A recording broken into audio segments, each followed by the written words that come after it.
Good morning and welcome to Institute, coming to you live from our campus here at 3125 Presidential Parkway in Atlanta, Georgia.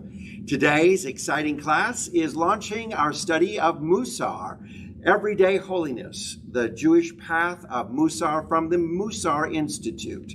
This exciting book will help us learn some of the wonderful concepts of ethics for our spiritual life and developing our spiritual growth. We're glad that you've joined us today, and we look forward to an exciting study. Now, if you'd like to have the notes sent to you for any of our classes, please reach out to me at revtpaul@aol.com. Send me an email. Let me know of your email address. We'll pass it off to our registrar, Dr. David Carter, and he will make sure that notes are sent to you before every class session. These notes are sort of the cliff notes of a chapter, which help you to follow along with our discussion, as well as just a great asset to your study. You can follow along, write in additional comments or thoughts along the note patterns or the note book that is given to you, the package of notes, and you'll have a chance to just really glean the highest and best from our study together. So please let us know if you're interested. Once again, just email me at revtpaul@aol.com. Now let's prepare for our class together. Let's do so by taking some deep cleansing breaths. We're going to release all stress and tension that has come into our life throughout this day and, this week probably. You may have been at a high level of stress. Well, we just want to release all of that. Let it all go and welcome the sense of perfect peace that's for our lives. We're going to reset our vibrational level by breathing in through our nose, holding that breath for a brief moment, and then forcefully breathing out through the mouth, just releasing everything. Let's do so. Join with me now. Let's breathe. Breathe in and release. Deep breath in and release. Deep breath in and release. And in this moment of silence, please set your intention for that which you desire to transpire in your life during this time that we share together. Just let that desire be expressed. Whisper it within your heart.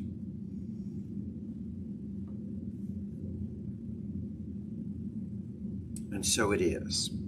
Well, welcome to the first class in an 8-week series. This is a 2-credit class if you're taking it towards a degree program here at Emerson Institute, or if you're simply auditing it, it's a wonderful 8-week journey that we're traveling on. This class, again, is 2 credits, so if you have not registered for it, please reach out to our registrar or email me again at revtpaul@aol.com. We'll be glad to connect you up to making sure that you are receiving credit for this exciting class. Class 1 begins with an introduction, and we're going to be looking at chapters 1, 2, and 3. We have a syllabus for you that we'll be getting out to each and every one so you can follow along. But we're looking at trying to address about 4 chapters every week within the book. So if you're looking to read ahead, please just get aggressive with your study and reading ahead in the book Musar. It is entitled Everyday Holiness, the Jewish Path of Musar from the Musar Institute.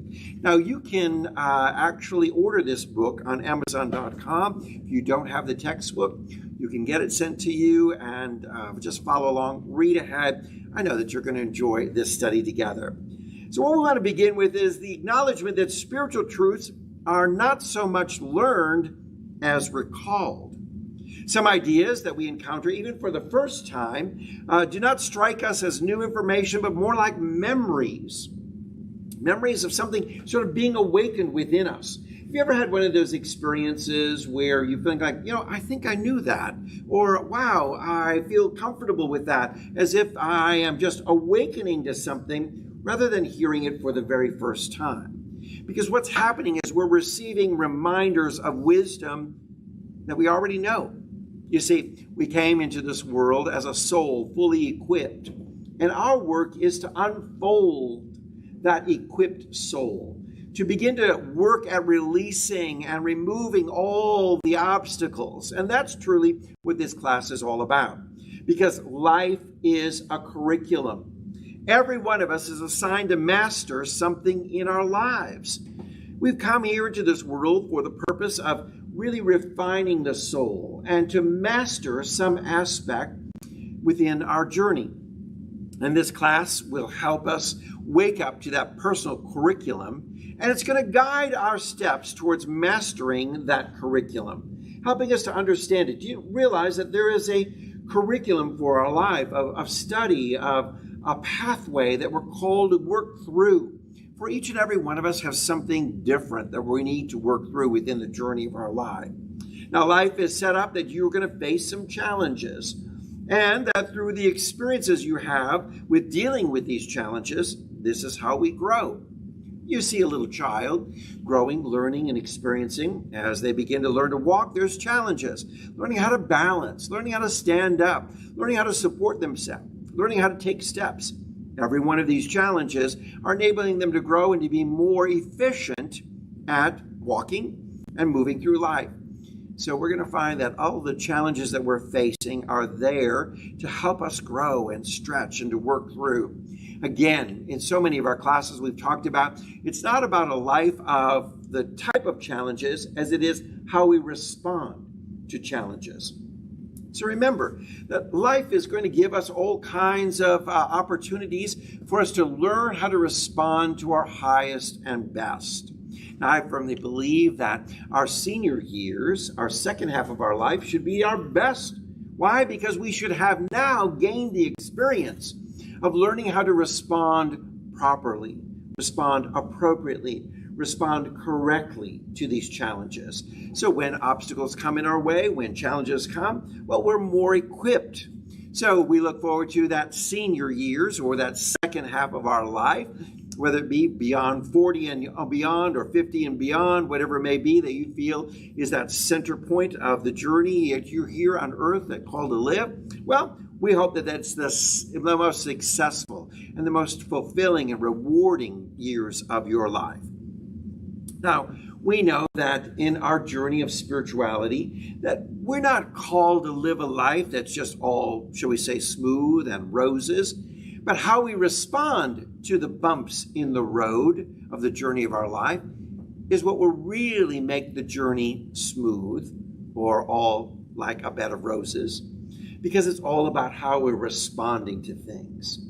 So even the passage of Scripture from the New Testament encourages us to work out our own salvation. Means that there is a work that we must do within our life to work out that liberation of the soul, to liberate it to its freest and highest extent, to liberate the soul to its fullest. And that's a work that we must do. And that work is then our life's curriculum. Now, this book then tracks a Jewish spiritual path, and it's useful to see the Torah speak of our journey.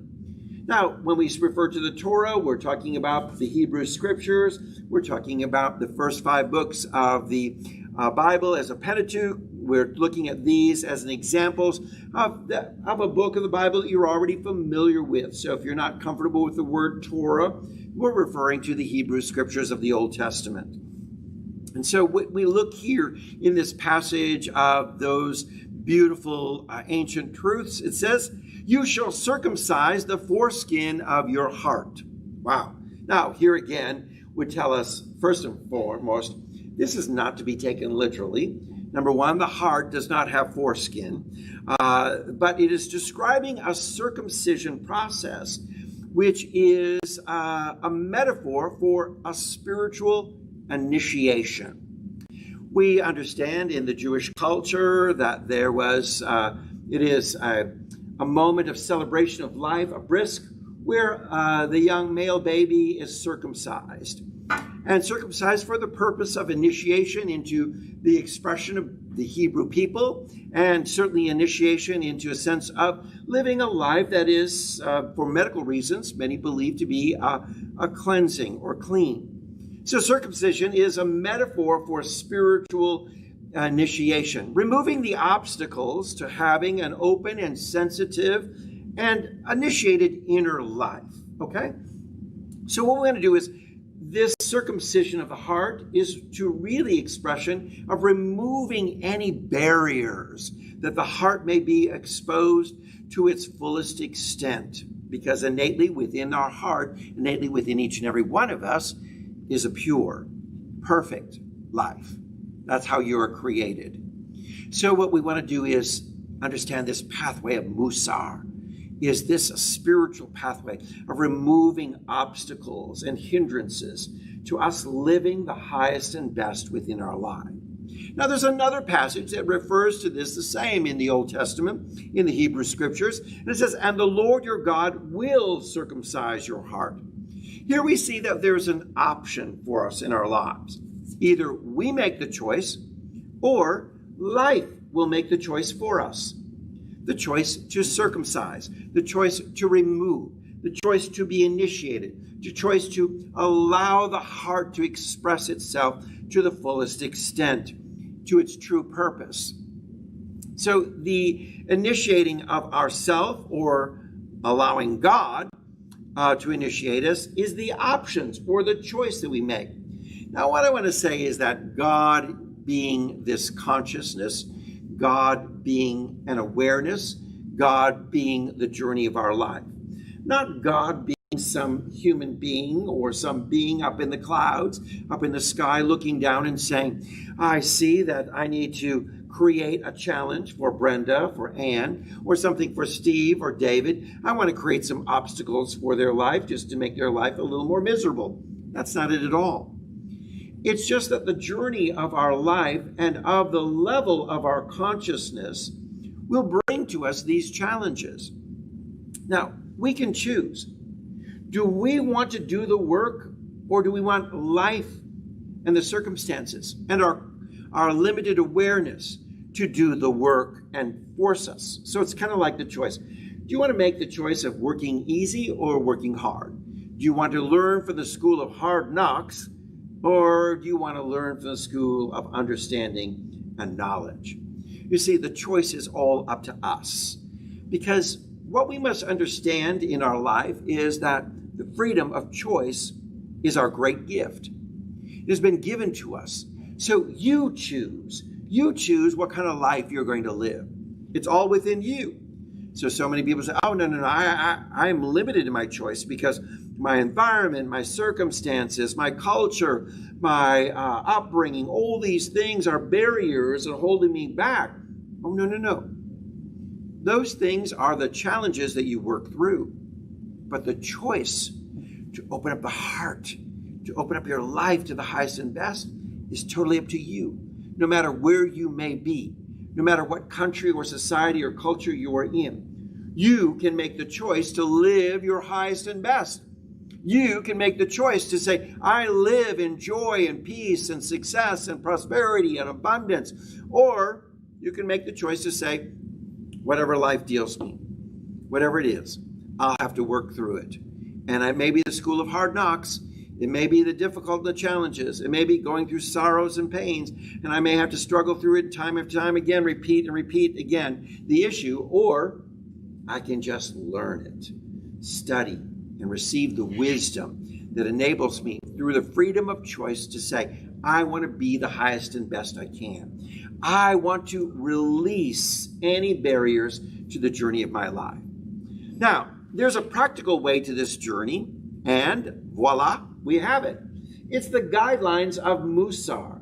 So throughout this book, we're going to be looking at the ancient teachings of this spiritual pathway that have been guidelines for you to open up the heart, to release all the beauty that's within you, all the joy, the peace, the patience, the kindness, the generosity, the humility. On goes the list of what's deeply, innately within you.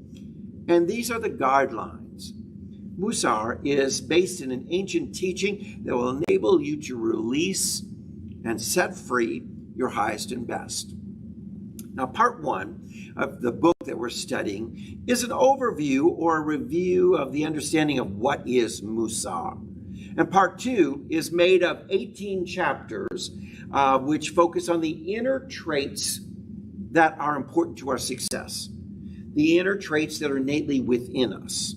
Now, during this study, we're going to be guided to identify where to focus our own practice. So each chapter is inviting you to allow the guidelines of Musar to penetrate your thoughts, and what the author really wants you to do is chew on them. Just kind of think, meditate, dwell on them. How does this apply to my life? How might I allow these guidelines, these simple spiritual truths, to really work within me? Because I want to see my life molded like the potter, shaping me and creating me to something beautiful. Now, here's the thing. Every potter may look at work on the potter's wheel. They got that clump of clay. Let me tell you this. Within that clump of clay is the most beautiful vessel, innately within it. But what it takes is that potter's wheel and the molding and the pressure of the potter's hand to create, to unfold that shape, to allow it to take form. And so it is in the journey of our life, that Musar is suggesting that there's a choice for us to place our individual life on the potter's wheel and allow the study to shape and mold and to create the beautiful vessel that's innately within us, and to allow it to come forth, because this is our curriculum. This is what we're called to do, to evolve, to grow, to be something more. Your soul came to this moment, to this time, and to this unique experience to allow every situation to be an instrument for, shall we say, circumcising the heart, for releasing, for initiating, for helping the true essence of the real you to come forward. So let's begin by asking the question, what is Musar? Well, Musar refers to a spiritual perspective and to a discipline of transformational or transformative practices.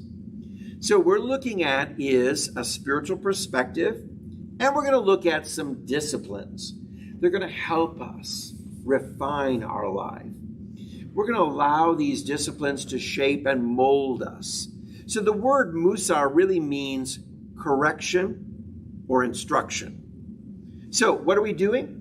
We're on a pathway of correction or a pathway of instruction, a pathway of seeking out and finding the highest and best within us. Now, this word Musar also serves as the contemporary word in Hebrew for ethics. Good ethics in life. Now, let me tell you this. One of our challenges today is we're not good at ethics, of having good integrity. We need to work on that. The ethics of honesty, compassion, really working on them. But let me tell you this. All of these wonderful ethics are in you already. So it's not like we're seeking something from the outside that we have to learn to bring in. But what we're learning to do is to release what is already within us. So let me tell you, everything that you need in life, you already came equipped with. You see, that's the beauty of the creation of this world. We are created in the likeness and image of the divine. That means you are equipped with everything that you need. So there's nothing that you need to seek or find from some outside source. You don't need to go here, no, to go there to find something. All we are doing is studying to learn how to reveal and unfold what's already been there all along. It's like the sculptor who looks at this beautiful piece of marble to create the statue of David. He already has it in mind. He already knows that deep within this piece of marble is the statue of David. He's just got to remove all the things that don't belong to the beautiful statue, that don't belong. So he's got to chisel away this and this to reveal the shoulders, the arms, the legs, the torso, the head, the nose. He's removing all that to expose the beautiful sculpture that was already there in mind inside this piece of marble. So it is. This is a class all about removing obstacles to reveal your inner beauty. Anne, you've got a question. If I were a child being raised in a Jewish home, would these ideas that you're presenting be my teaching, or is this more metaphysics of Judaism, or you Right. see what I'm asking? Yes. So, well, certainly if the family was aligned to the Musar traditions, Okay. yes, they would be teaching in their home. What you're going to find is Musar is ancient teaching. It goes back to the times of the days and age of Babylon. It goes way, way back. So this is not a new thing. It's not a new trend. It's just ancient spirituality. And why we've chosen this class in particular is to show us that what is New Thought? But New Thought is grasping truth from so many different pathways. Now, to be a student of Musar, you need not be Jewish. Just like to be a student of Jesus, you need not be a Christian of that religion. But you can be a student of the teachings and apply them no matter where you may be in life. It's the same for the New Thought teachings. It's ancient wisdom. It doesn't mean that you have to be of this religion or this sect or this denomination or that denomination. It simply means these are things that you live out on a day-to-day basis, no matter who you are. You could be a New Thought person in a Baptist church. You could be a New Thought Catholic. You could be a New Thought Jew. You could be a New Thought Muslim. You could be a New Thought Hindu. You could be a New Thought whatever. And so it is the same with Musar. These teachings are basic human ethics that transcend time. It's how to live life successfully. Well, that's not meant just for Jews. It's meant for anyone. So the teaching that we're studying is meant for whomever may be reading and studying. It's meant for you. And if you've joined this class, there's a divine purpose for you to be part of this class. You've not found it just by chance. I believe it's been divinely ordered for you to be part of this study, to learn over the next 8 weeks this spiritual pathway to help you find the pathway to releasing, setting free your inner beauty, your inner heart. So what we find is that Musar can actually be traced back to the 10th century Babylonia with teachings on how a person should behave in the world. There was actually a book that was written in ancient times. That's, if we're going to give it a title, it would be How to Behave, How to Be a Decent Person, How to Be a Good Person, How to Behave in this world. Wow. I think it's a textbook that we could use in every classroom in today's schools. I think young people need it. How to behave. I think as parents, it might be a great study for us to say, wait a minute, these are things that just tell us how to behave in this world and how to be a decent person. Well, that's the study of Musar. So the foundational question as we begin this study is this. If you really want to understand the basis of Musar is this. Do you really believe that you're made in the image of God? You have to answer that question to the fullest. Because if you really believe you're made in the image of God, then all the goodness of God is in you. And the decency, the ethics, they're all there. We just got to unfold. We got to pull back the peel of the onion. We've got to pull it back and reveal that which we are as perfect people, made in perfection. Perfect God, perfect man, perfect body, perfection there innately within us, but we have covered ourselves up. So do you remember in some of our previous classes, we talked about Klipot from Kabbalah, and that being this sort of wonderful light that we are, and I'm going to draw this as a beautiful flame, shall we say here, this light, but what's happened is that there's a shell that's covered over this beautiful flame or this light within our life. So what happens is that over time, we have embraced all kinds of things that let's just say, have made us more jaded. We've listened to fear so much. And the more we've listened to fear, the more we become comfortable with fear, and we believe and we think that our life should be lived in fear. And our perspective, our language, every thought is based in fear. And that fear is this covering then that's covering over this flame, this light that's innately within us. You're created with the light of God within you.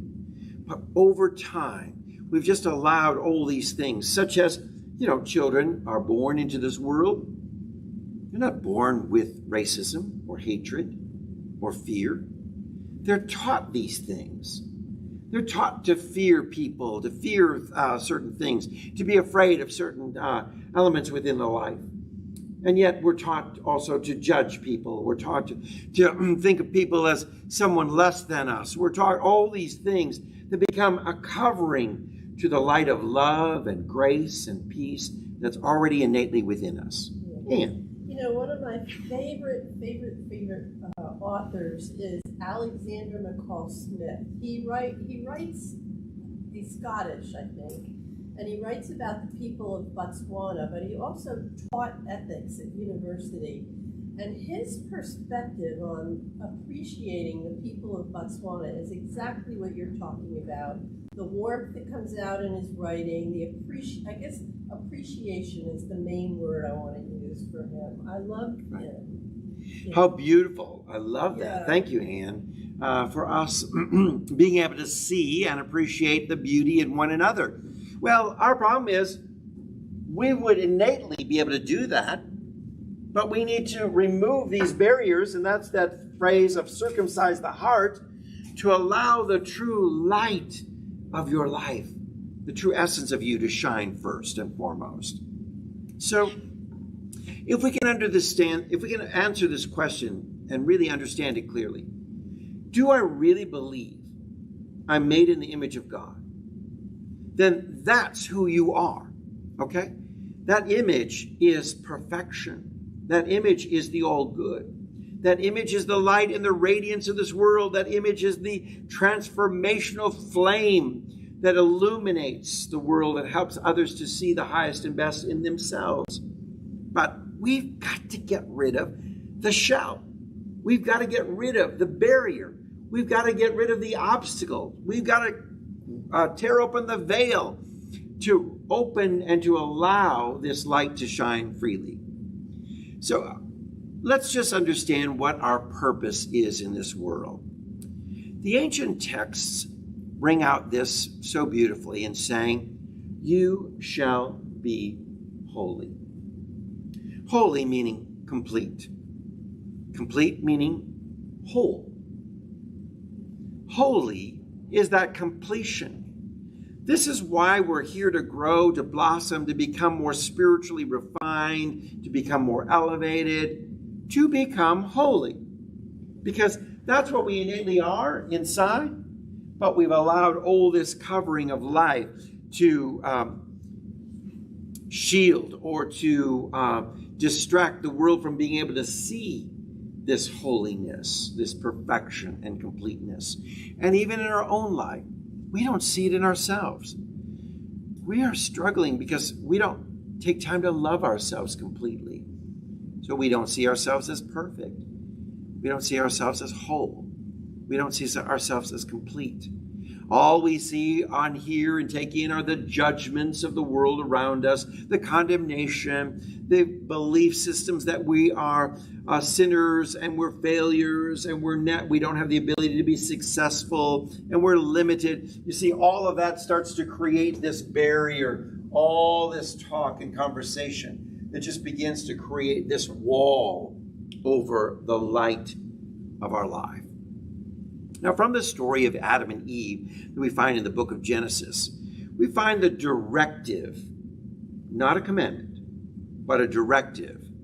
They should not eat of the tree of good and evil, but this is a choice. Sometimes we really have to say, what is this theology that people are speaking? I mean, it is kind of crazy to think in fundamentalist Christianity, which I grew up in and come from, that we would believe that we are created in original sin, that God created sin, and that we're part of that, and we are created as fallen creatures, less than, not good as. So we're created as this, and then God says, well, I've created you as a mess. I've created you as a sinner. So the best thing I can do is send myself through Jesus to earth to die and to correct the mistake that I made. Wait. God makes mistakes? But that's kind of theological pattern. So I need to, have some bloodshed here to kind of create this correction of a mistake I made. Now, that's kind of a crazy line of theology. But when we really break down, many people are following that pattern. And they're believing that they come from a basis of original sin versus original blessing. They forget that they've been created in the image and likeness of God. So they think, okay, we all come from Adam and Eve. They fell, so we're all full of a fallen nature. We're all tainted goods. We're all something that's not perfect. We're all part of this. And so God created us, and we are birthed, and we live out this life of tainted goods. And the only way we can get this is, God said, well, you know what? I got to make that young girl Mary pregnant, and I got to make sure that she gives birth to a portion of me so that that portion of me can die and correct this thing. Now, that's a crazy theology. I have to say it over and over again. Let's go back to understanding that the story of Adam and Eve is a story about choice in our lives. Adam and Eve were created in perfection, in the image and likeness of God. But we are given freedom of choice.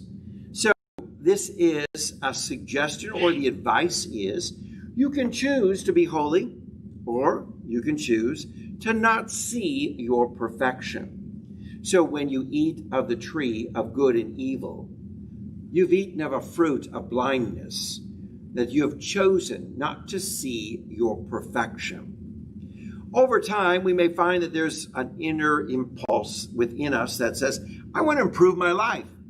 I want to make an improvement. I want to see something better unfold for my life. That spiritual surge within us is called a divine discontent. I often think about, well, it's not good to be discontented. But sometimes there's a spiritual surge that happens within our life where God is calling us, where the universe is calling us, where the goodness of this world is calling us to something better. And we may say, I am not content with where I am. I'm not content with the choices I've made. I want something better. I'm hungry for something to be more holy, to be more complete. I really, really want this. And I love that spiritual hunger that happens within our lives through a divine discontentment. The divine discontentment may also call you to make a change in your career, find a different job. Some divine discontentment that may call you to move to a new area. Something that just says, I am seeking something more within my life. But most of that divine discontent is about what's going on inside your life. And your desire to awaken to the highest and best within you and to be holy, to experience what it's like to be complete. Now, how do we become holy? Good question. We need a spiritual discipline that offers something more than just commandments. It has to be choice. So please understand that the universe is giving you options and saying, this is advice. The ancient truths are offering advice. We look at it as commandments. You must, you must, you must. No, you don't have to. The choice is yours. You can live your life just floating down, whatever life gives you, whatever happens, or you can take control of your life. The choice is yours. But just know that options are always available. Choices are always available to you. What we want to understand is that there is one stone which the entire building rests, and that is the concept that God wants each person to complete himself. The universe is calling us, each person, to awaken then to the inner flame, the inner light, the heart within. The universe is calling us to circumcise the heart to release, to let go, to grow, to evolve, to become more, to become holy. This is the universe's call.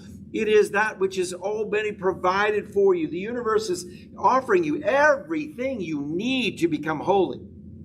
That's right. It's going to offer you experiences for you to grow in, for you to mature in, for you to break through this barrier, to just weaken it, to let it go, to remove it completely. Everything you're going to give in life is a response to say, how then do I let this light shine in its purest form? So a challenge may come. It may be a sickness. So how then do I allow my faith, my belief, my trust, how do I allow these things to shine brightly through this sickness?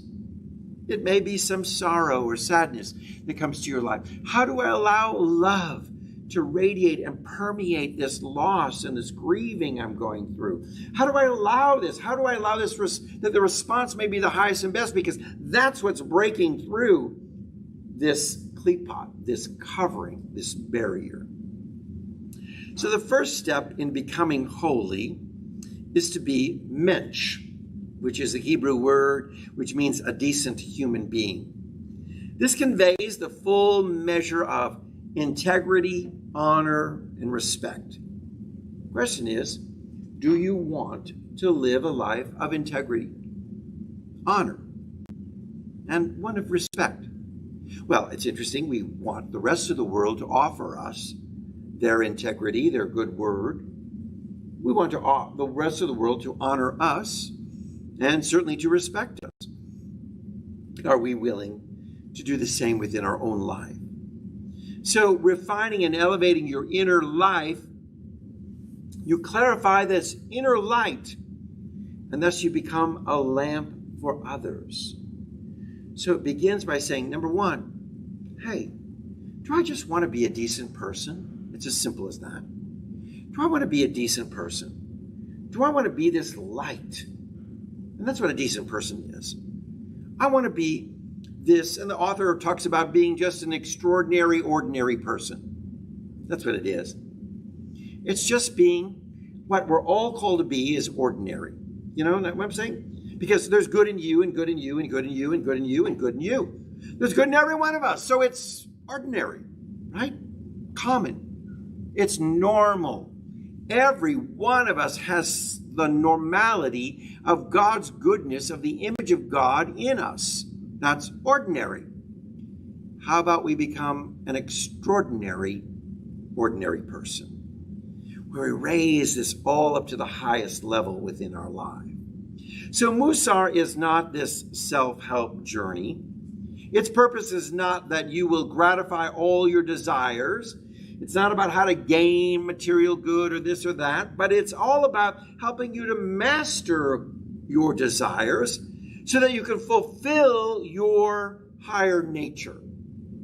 So it's about a spiritual work within, that helping you to elevate the soul to its highest level so that success is the natural pathway for you. That you have worked through every obstacle, every challenge, and you've come to the highest level within. So in your note packet, you'll find that there's a box here that highlights this statement. The task is to fill yourself up with wisdom and knowledge until you brim over, and the overflow spills out of you into the adjacent vessels, who are the people around you. So how about it? The calling is to live at such a high vibrational frequency that the love that we have is just brimming over. It's bubbling over, and the love we have, it's spilling over to the person. It's splashing over here. It's splashing over there. There's so much love bubbling over. It's spilling out onto everyone around us. There's so much trust in God that it's spilling out to everyone around us. There's so much grace. There's so much generosity. There's so much humility that it spills out. Oh, we're going to go on all these wonderful traits that we want to develop within our life. But the goal is to allow it to just be the flame so bright sparks are flying off everywhere, flicking off to each and every person around, and we're illuminating the world. This is what it means to create a world that works for everyone, not just a few. You see, what we're doing is the creation of the world that we desire that works for everyone begins in us, right here and now. Now, what we're going to look at is that Musar offers a map to this inner life, and it offers us a body of practices to transform these inner ways. So it's a spiritual discipline. It's a pathway to you just being this radiant beacon. That's right. That's what we're on. This amazing pathway. So I hope you'll stay with us over the next 8 weeks as we look at this wonderful map for our life of how we might just be a brighter beacon in the world.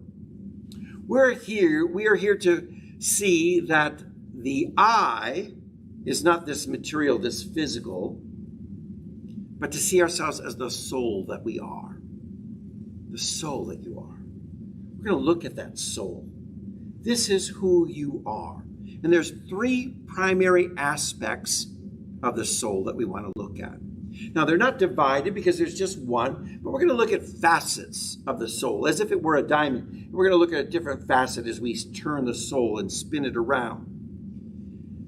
So first is the nashama, the inner dimension of the core of the soul, which is holy and pure. The first aspect of your soul is, I want you to know, that soul is holy and pure. Don't let anybody tell you that you have a nasty, dirty, old sinful soul that's full of failure and loss and all good. No, that soul innate within you, that life force, that energy that's within you is pure and holy, beautiful and good. Next is ruach, the spirit of life, or the source of animation, vigor and energy and consciousness. That's another aspect of the soul, is this wonderful vibrancy that we might call a life force flowing through us again as we look at the soul. The soul is this energy, this consciousness, the ruach, the breath of life within us. And then there is nefesh. Here we find all the familiar traits within our humanity, like anger and love, trust and worry, generosity and stinginess, pride and humility, and each one of us is endowed at birth with every one of the full range of human traits. They're in you. What sets us apart is the degree of traits that live out our soul. So let me tell you this, every one of us in this world is filled with generosity. But some of us don't live generosity to the highest and fullest. So that's why we have people in the world who may be more stingy and fearful around things and hoarding. Okay? There is within everyone the human trait of love. And there's some people that are just better at expressing love. They've refined it. They've worked on that trait. And they're just generous with their love. And others not so much. And we find within every one of us, there is these beautiful aspects of humility. Yet some are not good at developing that trait, and it's the degree of humility is not risen to its highest level. So we have arrogance in the world. This is what separates us. We're all the same. We're all equipped the same way. It's just what traits are we allowing, what aspects of the soul are we allowing to be expressed freely, to be liberated, to be set free, to live at the highest vibration. So at the core, we must first acknowledge that we are already pure, already holy.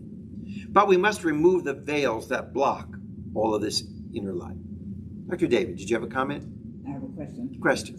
So looking at the 3 primary aspects of the soul, the first 2 remind me of the subconscious that's at the core of every human being, where knowledge and goodness is. So is the soul the subconscious, or is the subconscious the soul, or is the subconscious part of it? Are these interchangeable words? So is the soul the subconscious? Right. Or is the soul the conscious? Okay. Are you asking that question? No, I'm asking, is it the subconscious? Is it the subconscious? Okay. It is that which is deeply within us, yes. Conscious mind is that which is caught up on this material world. Subconscious is the inner. So the inner essence is where the soul is, the subconscious. You find it there. So what we find is these three Hebrew words are describing for us three different aspects of that soul. The inner dimension, there is pure holiness, and that's your subconscious. There is a purity and a holiness within the subconscious. We need to awaken it and allow it to rise up. But we have brought in and we've welcomed all kinds of stuff into the subconscious that's kind of clouded it over. And then when we realize as we go deep into that pure and holy state that's deep within, when we go within that, we find energy. That's right. We find animation. We find life. We find vigor. We find vibration. We find all these things. That's what the soul is. Woo, woo, woo, woo, radiating out, you know. The soul is giving this really energy. Did you ever be around someone where you could almost feel their energy, feel their soul? And it's the soul is of goodness, and love, and grace. You just be around, you just want to come near that. You want to touch, you want to be near to that kind of person. The radiance of light and love is so powerful. You just want to be near that. And then the last aspect is nefesh, which is our human traits, which are expressed, endowed. We're all endowed with this. But how will your soul live out these human traits? So, again, liberating from the subconscious, sometimes we allow the conscious to rule our life versus what we brought into the subconscious. Okay? So we're caught up in the day-to-day chatter, the monkey mind, and it's all saying, oh, I need to be angry, I'm going to be upset, I'm going to respond, I'm going to tell you off, I'm going to flip the finger at you, I'm going to be mad at you, I'm going to have road rage, I'm going to do this. You know, these are human traits that rise up within us because we haven't awakened to the fact that all is good. You are good. Everything is good. And to allow that goodness to just radiate and every moment to be filled with this goodness. So let's illustrate it this way. Think of the holy essence of your life as the sun, okay? And the sun is shining bright, right? This is your whole life. It's just radiating. But there are many inner traits of your soul that are like the weather, okay? And too often our anger or our passive nature then comes up like clouds. And in that weather, cloudy weather, stormy weather, comes into play. And what happens? What does it do? The clouds hinder the sun, right? Now, does the sun stop shining? You know, at night, does the sun stop shining? No. It's always shining. It's just blocked by the moon. It's blocked out, so we have darkness. So it's blocked out by the earth. It's blocked out by something that's blocking it away that we can't see the sun, you see? But it's always there. The earth has moved and rotated around to a point where you're on the opposite side and the light is being, but the sunlight is still shining, right? The sun, anyone know that there's a switch on the sun and it goes off? No, there isn't, right? It's always shining. But the weather of our life then are these clouds that come into play that sort of want to come and hinder the light of love, the light of grace, the light of truth, the light of trust, the light of humility, and so much more. It's all being hindered. And that's just a simple analogy of what this Musar is trying to bring out to our life. Let me tell you this. Deep within you right now, there is a radiant beam of light. It's beautiful. It's gorgeous. It's brilliant. It's a flame-like. Deep within you is this radiance of the divine essence that you've been created in. But for many of us, there's a covering, a veil, something that's blocking it because we're not conscious of how to break through and release all of this goodness. So there's a map that Musar is offering us of the inner life. And this is extremely helpful in making sense of why you have problems and why you have habits and why you have strengths. and why you have the weaknesses you do. Wow, this is like a Myers-Briggs test, because when we go through this 8 weeks, we're going to discover, dang, now I know why I have this problem. Now I know why I have this bad habit or good habit. Now I know why I have these strengths, or now I know why I'm so weak in this area and I'm not really good at responding to the challenges of life to the best. I know why, and I know what I need to work on. Because what we're going to develop over the next 8 weeks is our life's curriculum, the way of our soul's development. So journey with us over the next 8 weeks as we study this pathway of Musar, a pathway of unfolding the highest and best, a pathway of allowing your life to shine its brightest. Thank you for joining us today, and I'm so glad that you were part of this class session. I hope that you've received some real inspiration for joining us for the next 7 weeks of this journey. I'd like to hear what your takeaway is and what spoke to you from this initial introduction of Musar and our book, Everyday Holiness. I'd like to know what spoke to you the most and what's really resonating in your heart today. What's your takeaway? So if you'll take a moment to type that in, if you're joining our class through live streaming, we greatly appreciate it. Take a moment and just type in your thoughts. This is what's really resonating in your heart. And while we're waiting for that, we're going to go around our room and speak with our students who have gathered here in our classroom today. Let's begin with Steve Ginn, and let's see what Steve's takeaway is all about. What spoke to your heart today, Steve? I don't really have anything to take away. I think the more I read in the book, the more I'll have greater insight and more questions, and then maybe there'll be something that will resonate, and then I can share it better. So we're on a pathway together, and what we need to do is go through this study more and more. And as we do, we're going to find out what this path is all about. We're going to learn it to a wonderful extent. We're going to discover the curriculum of our life. Dr. David Carter, what's your takeaway? That Musar is a spiritual practice that when utilized, it helps us remove the clouds that block our inner radiance. Isn't that right? Do we not want to just be the most radiant being? Yes, we do.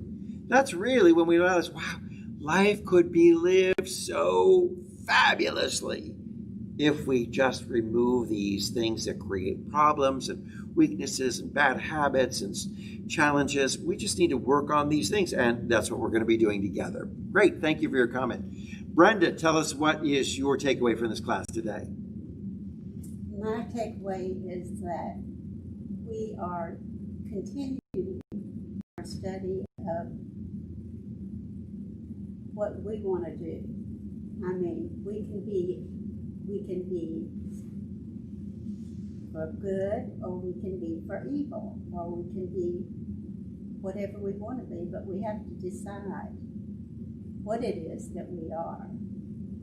And that's part of the growth from Musar, is to help us learn that we have a choice, and they're helping us with these choices just by giving us the power to know what we want to do. Beautiful. Yeah. Anne, please tell us what's your takeaway from today's class. Well, Speak up real loud. I thought David made a wonderful point about the subconscious and that first part of defining the soul. I appreciate that, because I realize when I meditate is when a lot of that stuff comes up, and it's just the soul talking to me. But I like the perspective. I mean, not that I don't understand new thought. You know, I've been working it now for, 4, 5, 6 years. But the fact that we're grasping the truth of many belief systems, that added something to my understanding. And I went further with that when you mentioned the sun. I remember in chronic healing class, we learned about, they believe that if you go and seek out the sun, you receive energy from the sun and, from the earth and the air and all. But really what they're doing is they're just seeking the light. Right. They're seeking the light, and that's like way up here in my understanding. It's a big idea that allows be to look down and say, oh yeah, oh yeah, oh yeah. So big idea for me. Thanks. Beautiful. Yes, if we can grasp the understanding of New Thought Journey, it's spiritual truth from the ancients, not particularly from just one pathway, but from all the pathways of the world, because the universal truth is truth no matter where it comes from. If it's truth, if it's real, it's eternal, it's always has been and always will be. So what we're studying is this collective of wisdom, knowledge, of understanding, of awakening to the highest and best. We're looking at truth. You got one more? Okay. Yeah. I have this beautiful daughter-in-law who's Jewish, and I was telling her we were going to study Musa, and she said, oh, good, I want to hear your take on it. So now I've got something to discuss with her. Oh. So it makes it very interesting for me. Yeah. Beautiful. Excellent. Wonderful. Well, we welcome people of all faith traditions into this study because you need not be of one or the other. It's applicable for all of our lives. And this is where we're looking at truth. Truth, whether it comes from Christianity, Judaism, Islam, Hindu, Baha'i, Buddhist, whatever, it's truth. And we're going to find how oh, wait a minute. Wow, Musa is saying some things that I thought Jesus said. And Jesus is saying things that Musa says. And on goes the list, and we find how everything truth is interconnected. And that's really what we are. We're students of truth, students of that insight, that wisdom of the divine. Let's ask, are there any takeaways from other students who are joining us through live streaming? Dr. Carter? Okay, Hashi Rumu, I thought holy is our choice, purity is our choice, what we choose in our life. What we choose in our life. Beautiful. So we can choose that holiness and that purity. Excellent. Thank you for joining us. Anyone else with a comment? If not, well, I'm so glad you all have joined us for our study today. This launches another class that is taking us through a journey of spiritual enrichment for our lives. And I hope you'll join us each and every week. Look forward to seeing you next Thursday at 10 a.m. And we'll continue on through our study. Also, join us on Sunday mornings at 11 a.m. if you're available to join us through our live streaming for our celebration services. Know that if you were late, you missed it, all these classes are libraried, so you can check them out on a video at a time that's convenient for you. You can simply go to our website, you'll find them there, and you can view them at a time that works for you the best. Also, please know that our classes are available on our Facebook page as well as YouTube. YouTube channel being City of Light Atlanta. Go to City of Light Atlanta on YouTube and you'll find all these classes already there. You can view them and review them and enjoy the study. Encourage others to join us as well. There may be people say, I don't have Facebook, but they can find us on YouTube. Thank you again for being with us. If you enjoyed this class, we appreciate any donation or gifts that you may share with us to enable the Emberson Institute to continue its amazing work. You can go to our website at www.cityoflightatlanta.com. There's a donate button there, and you can offer your gift and contribution. We greatly appreciate it. Thank you so much.